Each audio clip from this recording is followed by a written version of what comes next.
Coming up on NAIT NewsWatch. There may be another way for students to pay for school. It would just be something that would help me pay off my student loan. It would just make the plan go so much faster. Good evening. Students could soon use volunteer hours to pay off their loans. A newly proposed loan relief program means post-secondary students in the province could have a portion of their debt lowered by helping out in the community. Arlinda Huang joins us live from the News Center with more on that story. The Volunteer to Be Debt-Free program is currently being lobbied by the Alberta Students Executive Council. The group has met with the Education Minister to talk about implementing the program, which could help thousands of students in Alberta. Josh Ma is in debt. The engineering student owes more than $40,000 in student loans. Ma is one of more than 40,000 students across Alberta who took out a loan this year. In a few months, he'll begin the struggle of paying off his mounting debt. It is alarming now that I realize I'm going to have to pay that off once I graduate. Not looking forward to that. But if a new loan relief program put forth by the Alberta Students Executive Council goes through, Ma and countless other students could be in luck. We're looking for creative and innovative ways to allow students to achieve some sort of loan remission while giving back to Alberta communities at the same time. Students taking part in the program would need to volunteer for a minimum of 100 hours to a maximum of 300 hours. A certain amount of debt would be paid off based on those hours. In some cases, up to 50% of a student's loan could be paid through volunteerism. It's an idea that the nonprofit sector is all for, especially as statistics show the ages the average post-secondary student falls under is the group least likely to volunteer. It's a great way to get experience for students, but it's also a great way for nonprofit agencies to get those volunteers that they so desperately need. While Ma doesn't do anything to help the community now, he says if the program was implemented, he would volunteer in an instant. It would almost be a blessing that if it went through, because then it would just be something that would help me pay off my student loan. It would just make the plan go so much faster, and I'd be able to do more stuff with my life after my loan's paid off. The Education Minister will meet again with the group later this month. They hope to have the details of the program finalized by January, including figuring out where the money to compensate the loans will come from. Linda, what are the critics saying about this proposal? Well, one concern has been about the name of the proposal, Volunteer to Be Debt-Free, when volunteering with monetary reimbursement goes against the point of giving back without reward. Instead, the council is rebranding the proposal to Serving Communities for a Better Alberta, but overall, they say the response has been positive. If this goes ahead, who would be eligible? Students would be eligible if they have loans and up to 5 years after they graduate. Thanks, Linda. That's Linda Huang reporting live from our news center tonight. You're watching NAIT NewsWatch, your next generation of news. It's a popular winter activity that is thought to be fun, fast, and free-spirited. But it's already caused 2 deaths this winter season and is having some people rethinking how safe they are before making their own tracks. Kirsten Pipke is outside with more. Now that winter is officially here, snowmobilers are ready to get out and hit the trails, but only if wearing the proper equipment. Derek Steele's love for snowmobiling first started 4 years ago after being surrounded his whole life by the machines. But he knows that with the thrill of the ride, there also comes some dangers. You can try and be as safe as you want, but you're taking a risk every time you go out there. And that's why, with snowmobile season kicking off, Derek takes every precaution to ensure his safety. Before I go, you got to make sure somebody knows where you're going, and just in case you get stuck somewhere, they know where to send you. And then obviously all the beacon, and we have a GPS that you can use in case you get stranded, and shovels and probes and first aid kits and whatnot. CycleWorks, a local store that sells snowmobiles, says that if people wear the proper safety gear needed for the sport, this winter's snowmobile-related deaths and injuries should be kept to a minimum. As long as you have that gear, you are one step ahead of the game at that point. So as long as you make sure you pack the right stuff with you, worst case scenario, then you should be good to go. Bigger?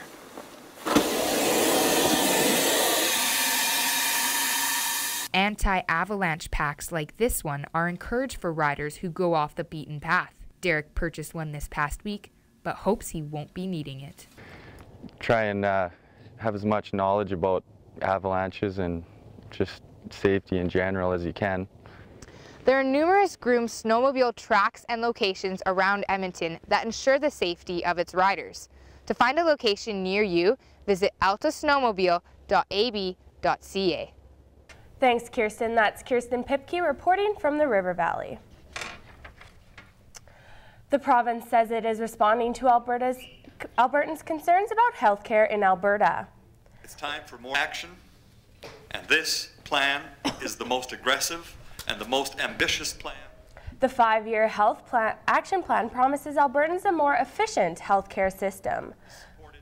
By 2015, the province says Albertans can expect to see a reduction in wait times for surgery and for cancer treatment.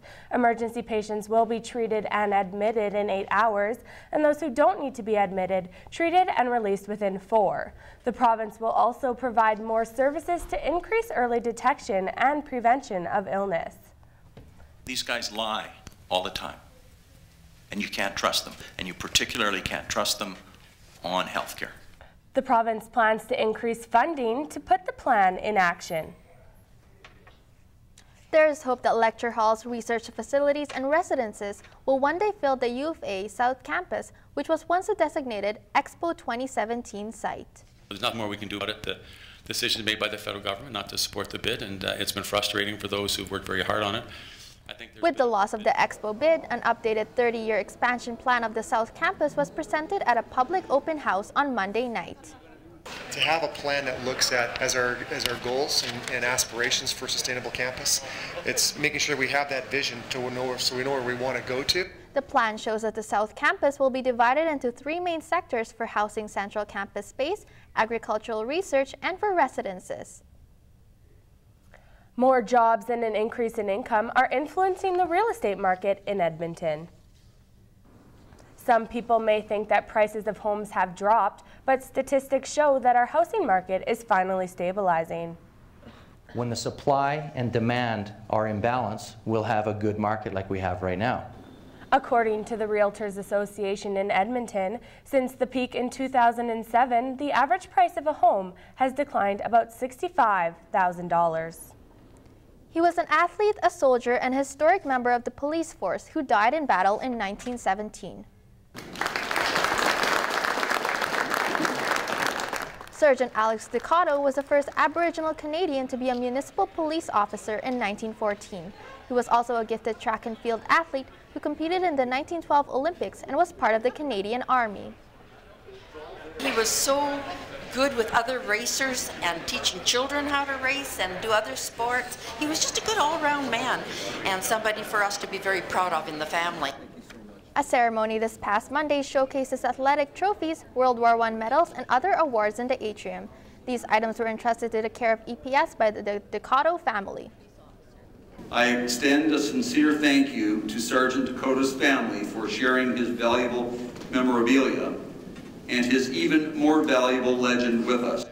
The crowd included members of the Ducato family, the Police Commission, and the Heritage Committee. This past spring, 3 NAIT students formed a company called III Tracking Technologies that focuses on a computerized inventory system.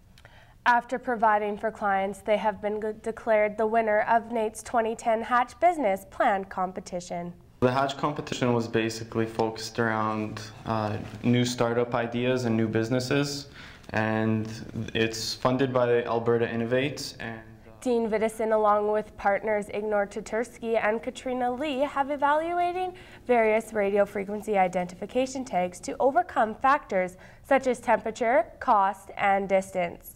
They received $20,000 worth of services plus office space in NovaNAIT's business facilities as a prize for their hard work. The $20,000 is going to be directed towards the implementation of our business plan, and with that we are going to be required to purchase demo equipment so we could actually show our clients what we're capable of doing for them. Vidison says that the win has opened opportunities for their company. Coming up after the break, Edmonton reflects on Grey Cup weekend. Our city streets were filled with Grey Cup football fans. Awesome experience, and everyone says that, how it connects Canadians together, and Edmonton was great, host city. The NAIT badminton team prepares for a big trip to Hawaii. The team is training hard, which is always a good sign. Coming up in sports, I hit the court with the NAIT women's volleyball team.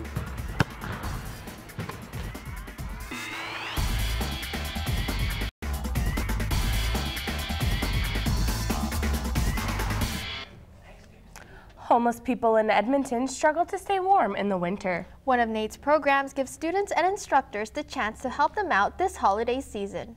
We started this initiative just to make sure that they didn't freeze to death.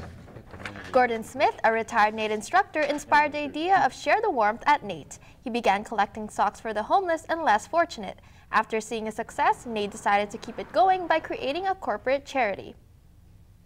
The response has been quite phenomenal because we've gone from collection of about 2,500 items a year to over 4,000 just last year.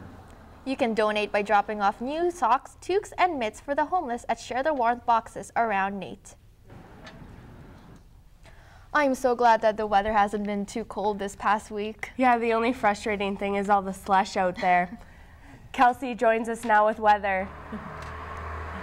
Yes, Nicole, it is very slushy on the roads, but I will definitely not be complaining about the gorgeous sunshine we've been having. I'll take that over the snow.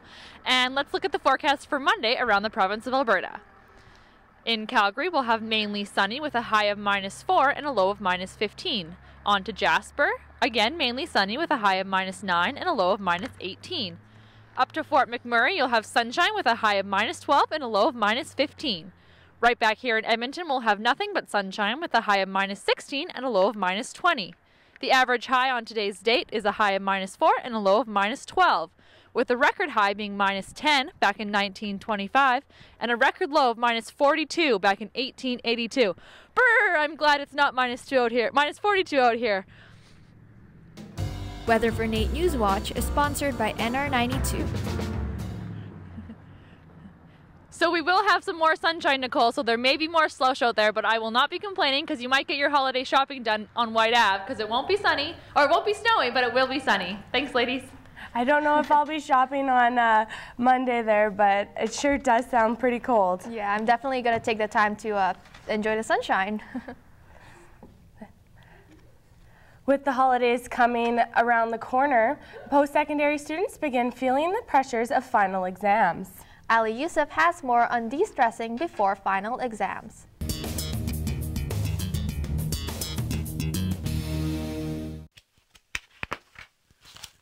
Like most students, Scott Robertson, who attends U of A, finds ways to de-stress before hitting the books. Some of his study habits include keeping to small secluded rooms, having small distractions around him, and taking breaks once in a while.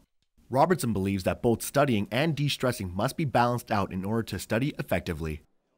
The most important thing of any study routine is de-stressing yourself. Whatever works for you. I mean, for me, I would jog, swim, play video games, whatever relieves my mind and kind of takes me away from studies. Some students find studying easier when creating small study groups so they can discuss their subject together. Others like studying by themselves. Lucky for NAIT students, the occupational health and safety nurses are holding a de-stress event next week in the South Lobby.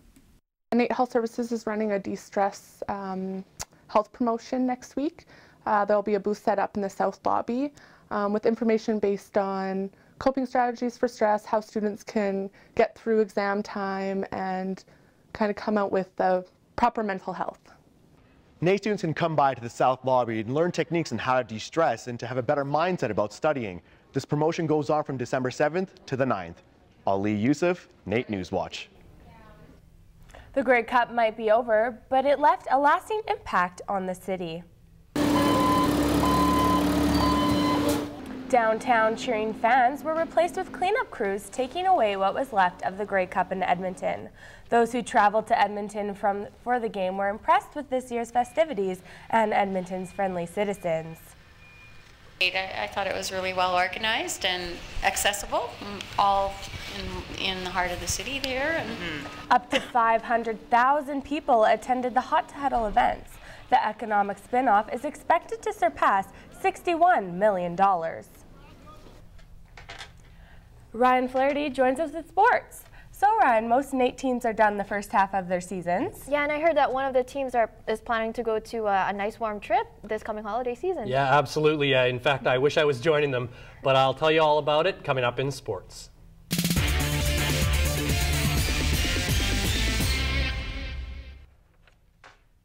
Young hockey players all over the country got a big boost this week.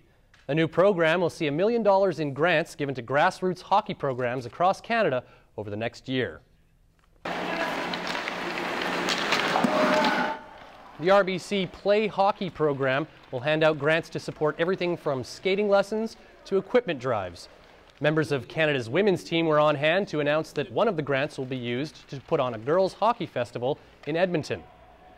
Jennifer Botterill hopes more girls get to have as much fun as she's had. My parents always said right from the beginning, as soon as I started playing hockey, they knew that this was something special because they could see my smile through the cage. After the announcement, one lucky team got the chance to play with their heroes. Botterill, along with teammates Jana Hefford and Carla McLeod, stuck around to give the girls some tips and have a little fun. Check out rbcplayhockey.com for details on the program. The first half of the ACAC basketball season is in the books, and the NAIT Ooks men's team is heading into the break on a roll. The Ooks are riding a 4-game winning streak, which has put them in a battle with Lakeland College for first place in the ACAC North. Despite the team's recent success, head coach Don Phillips believes they have yet to reach their full potential. Now, on a scale of 1 to 10, we're probably a 5.5 or a 6. So we got a lot of room to grow, and it'll be interesting to see how we play when it becomes do or die, and we have to win our way in or go home. First half leaders for NAIT include Bull Kong, who's averaging over 14 points and 5 rebounds per game, and Shane Reese with 13 points and 6 boards a night. Phillips says he'll need strong contributions from the entire roster if the Ooks are to compete for a national championship. NAIT tips off the second half against Red Deer College in January. NAIT's badminton team is also off to a strong start this year and are now preparing for what's becoming a holiday tradition. The Ooks have been traveling to Honolulu for a New Year's tournament since 2000. Third-year Ook Sinead Chia says the toughest competition in Hawaii is the climate. It's not even about your opponent anymore, it's about how you can take the heat, and you know, if you're running, obviously you're going to sweat, so it makes it a lot more different and harder to breathe and stuff like that. After the tourney, NAIT will get back to the business of chasing a national title. The Ooks are currently ranked second in the country, and head coach Jordan Ritchie says it's largely because of their work ethic. The team is training hard, which is always a good sign, and after not having won a national championship last year, they're pretty hungry to go. The next ACAC tournament is set for January 15th and 16th at Mount Royal University in Calgary. Well, if you're like me, the only time you play volleyball is at the beach, and if you're like me, you're probably not very good. Well, I wanted to change that, so I asked the NAIT women's volleyball team to give me a few pointers.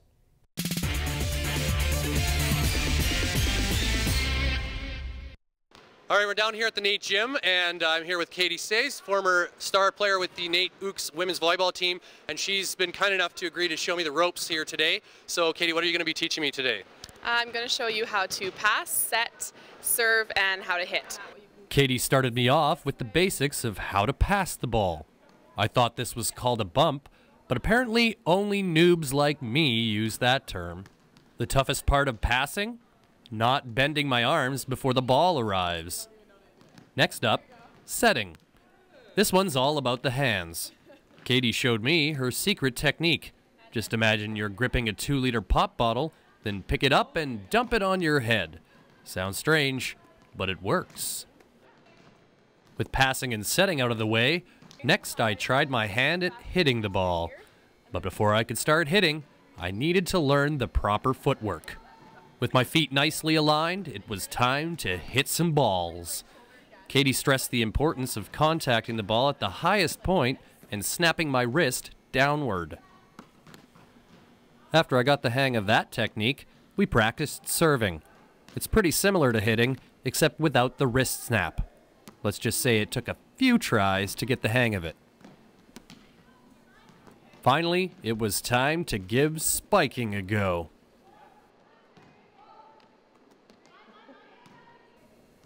I think I'll stick to serving.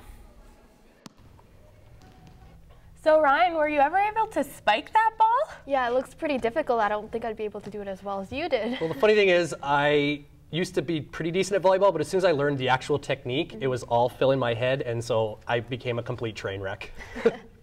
Thanks, Ryan. You're welcome. Coming up after the break, Clarice and I wrap some Christmas gifts. It was all for a good cause this holiday season. And the goal of Santa's Anonymous is for every kid to have that brand new toy to play with on Christmas morning. Coming up in entertainment, the city prepares for the holiday season. Hair provided for NAIT NewsWatch by Carrie L. Salon and Spa. Thousands of children in our city will have something to look forward to because of some of Santa's anonymous helpers. Clarice and I helped out to add some joy to the holiday season.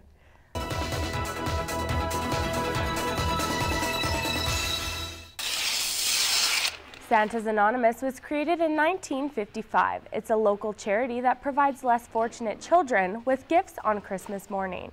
The donated gifts are first sorted to ensure that no child receives a broken or inappropriate toy.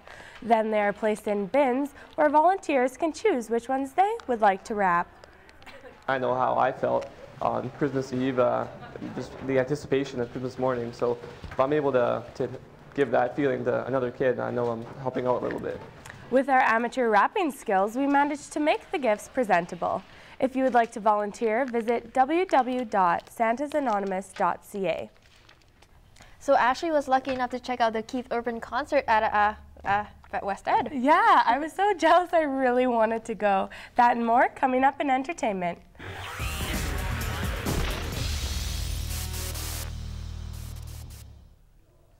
A three-time Grammy Award winner came to Edmonton this week to perform a free concert at West Edmonton Mall.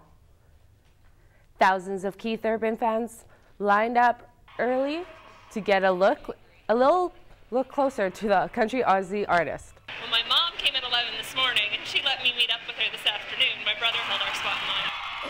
Playing just over an hour with a 7-song acoustic set featuring songs from his new album, Get Closer, his die-hard fans were not disappointed.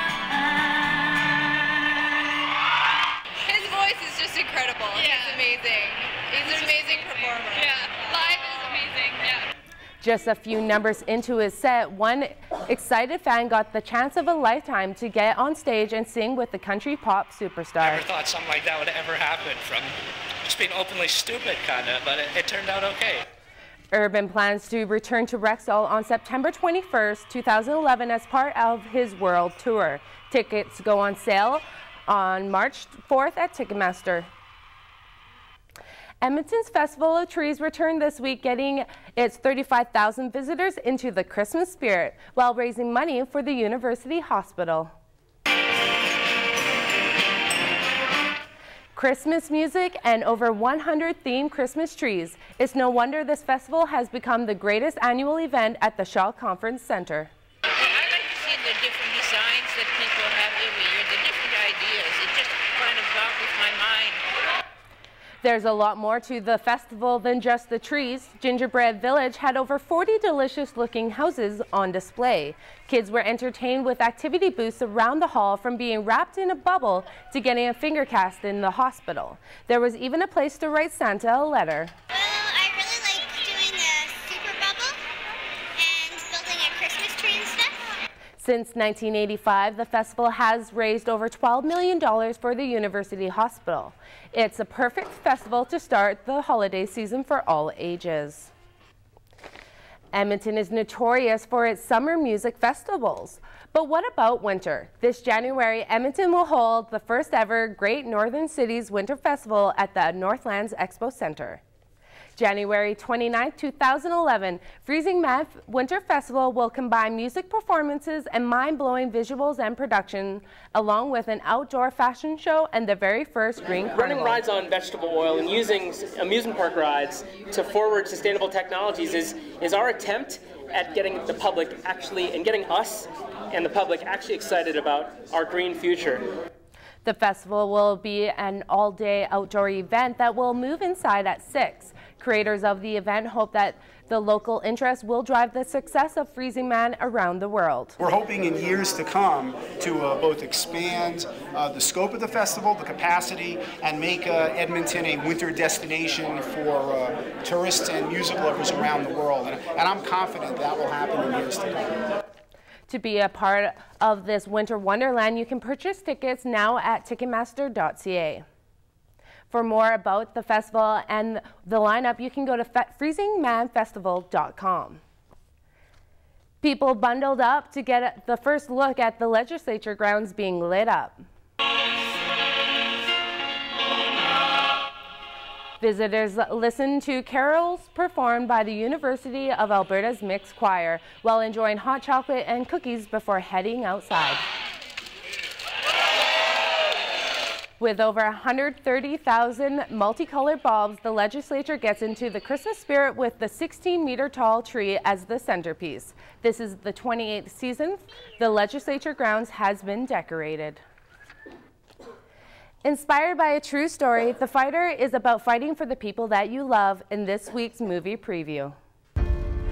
Two brothers come together in hopes to bring their town pride and reunite their broken family. Dickie, once known as the Pride of Lowell, trains his younger brother Mickey to become the family fighter with the hopes to be a champion. Oh, I mean, I had a few tough fights, but the next fight's going to show who I am. While Dickie's life falls into drugs and hard times, all Mickey's hard work and training is failing him as he loses fight after fight.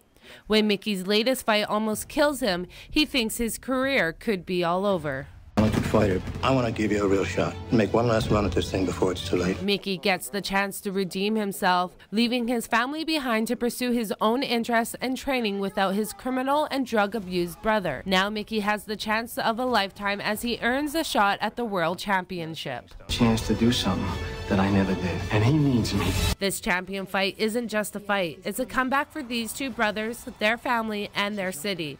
And when it's all over, Mickey Ward will have become a legend and the new pride of Lowell. That's all I have for your entertainment. Back to you, ladies. Thanks, Ashley. Please check us out at www.naitnewswatch.ca. Everyone have a good evening.